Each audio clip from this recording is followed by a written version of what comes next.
Hey everybody, today we're going to talk about how to interpret a prompt and respond to the long essay question. The historical thinking skills, or HTS for short, are required to accurately respond to an LEQ. The new style of essay lets the reader choose which historical thinking skill they want to apply in response to the prompt. In addition to knowing contextualization, you also need to know the three historical thinking skills for writing, which include causation, aka cause and effect, comparison, compare and contrast, or continuity and change over time, the CCOT.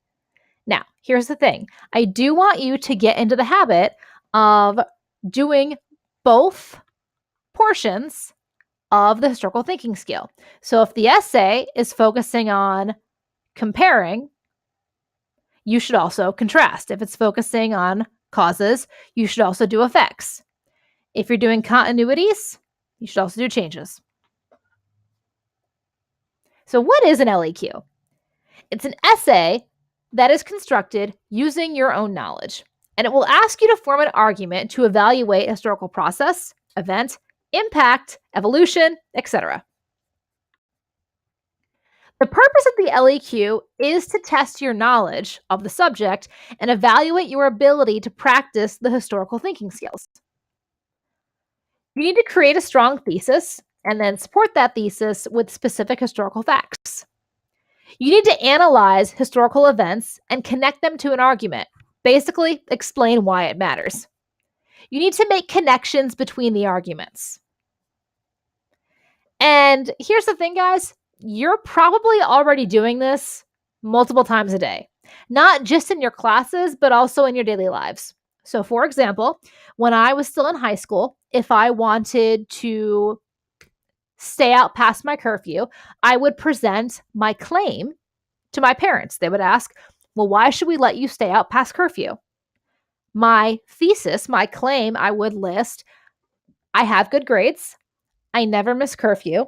I'm very responsible. You get the idea. And then I would back it up with a little more evidence as to how hard I worked for my good grades, how I usually came home early, how I never missed my chores.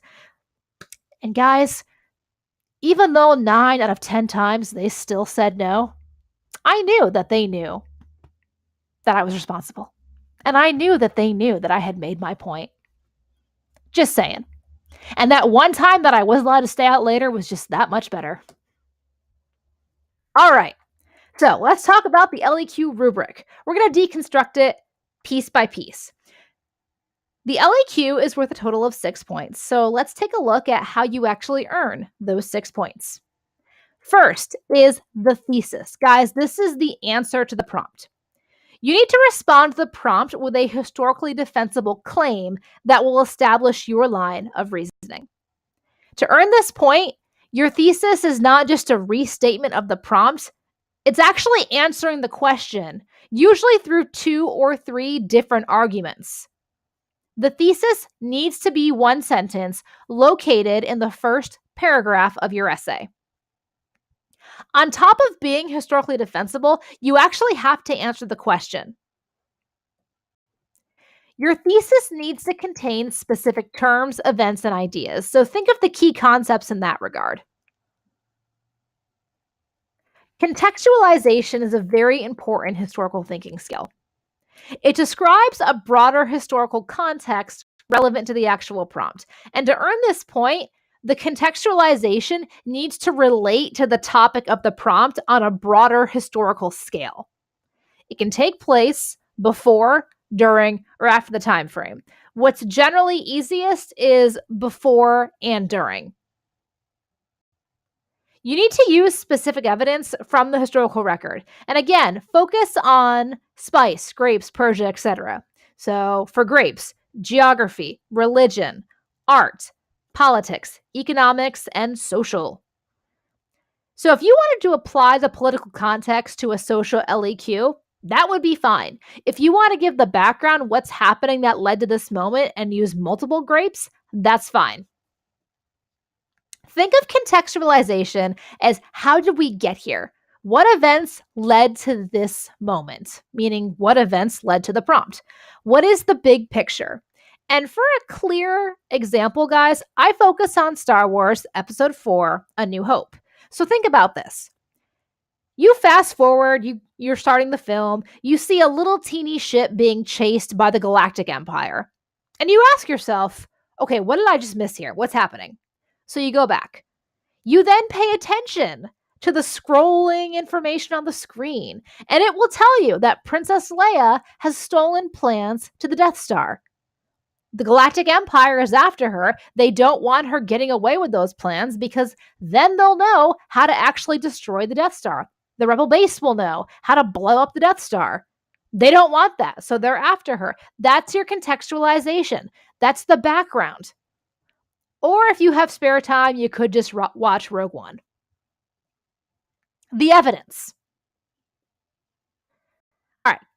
Think about the evidence, guys, as the best part of a cheeseburger. When you are providing your historical evidence, you have the potential to earn 2 points. If you just want 1 point, you basically provide specific examples of evidence. But to get 2 points, your response uses that evidence to support your argument. So you actually connect your evidence back to your thesis. You're not just listing it, you're explaining why it matters. The evidence needs to interact with the question. Generally, if you have a strong thesis, listing evidence is going to be a lot easier.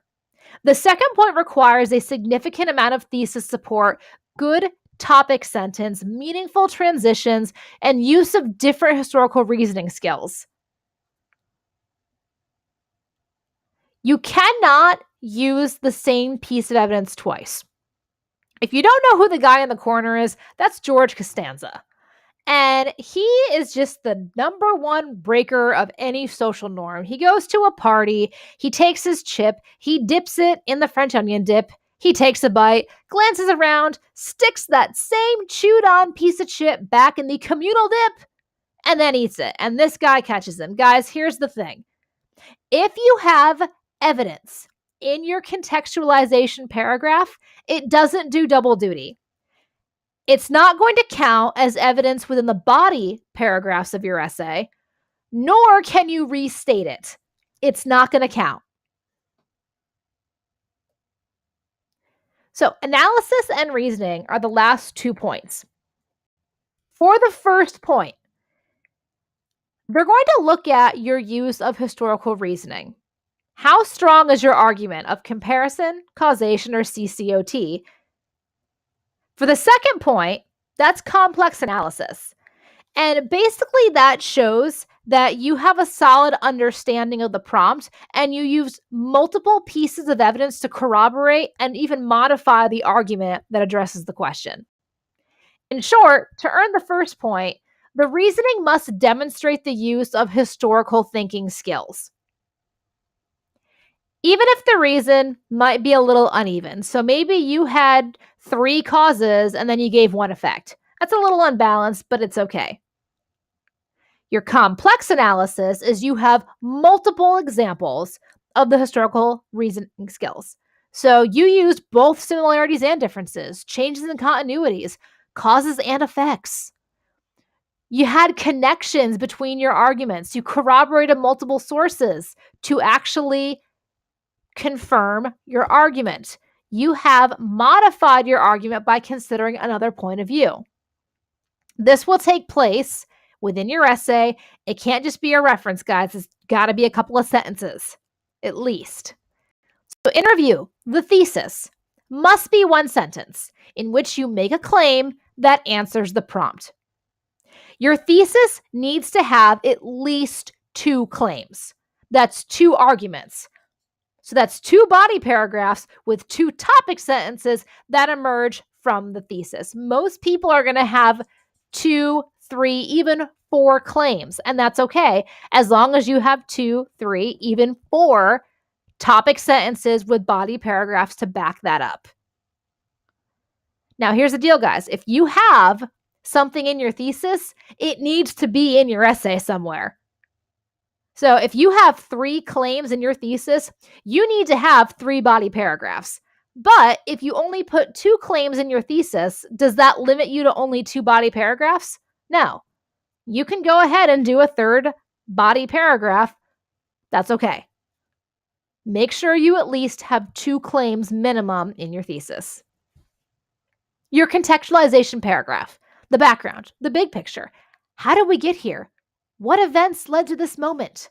Again, reference Star Wars A New Hope, the scrolling font. The evidence.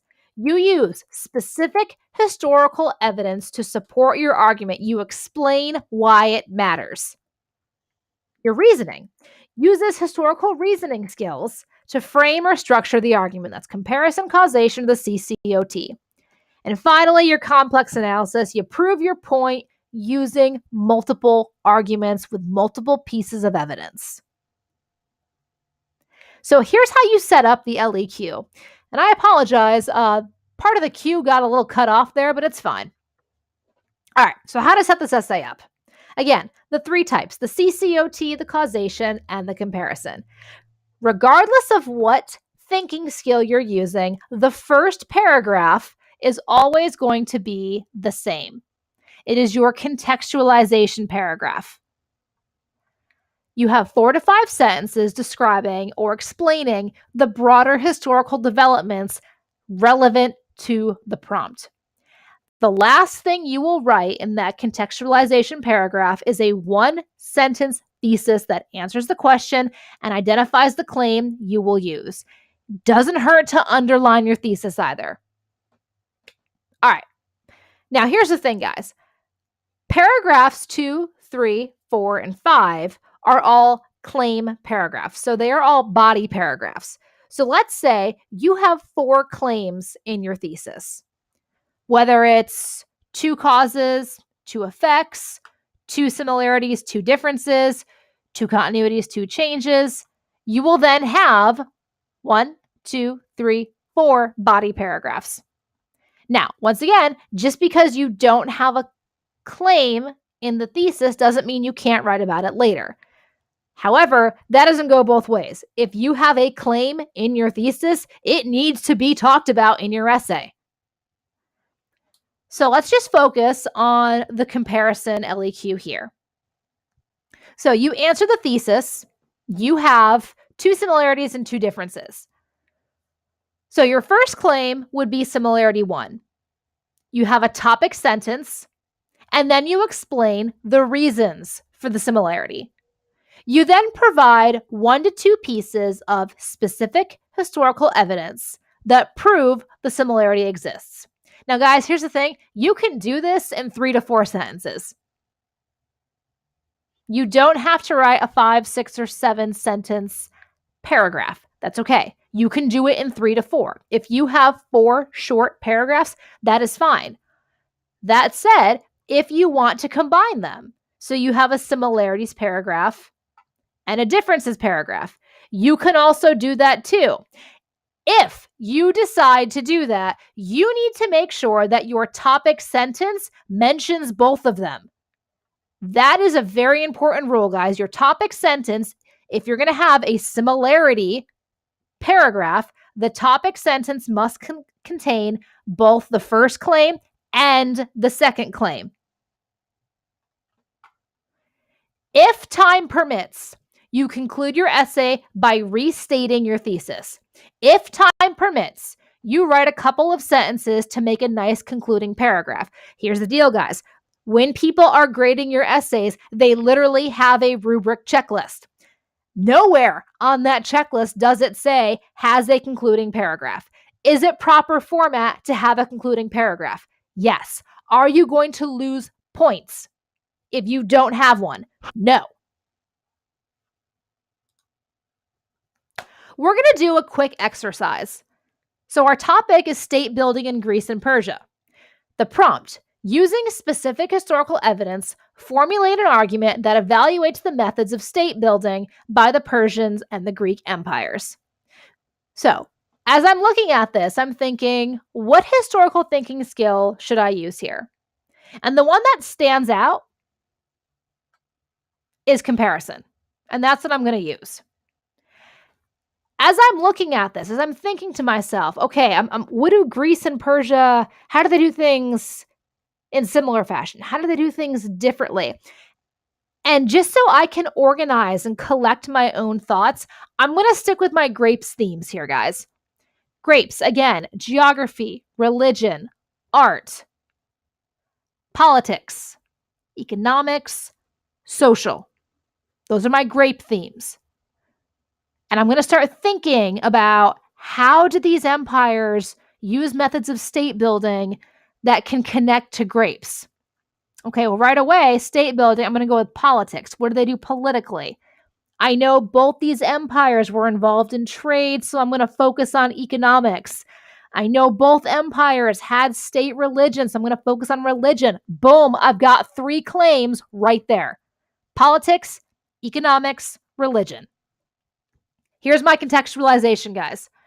Again, the prompt, using specific historical evidence, formulate an argument that evaluates the methods of state building by the Persian and Greek empires. So what I want you to do is pause this for a minute, and I want you to read it. I'm not going to read it to you. So go ahead, pause.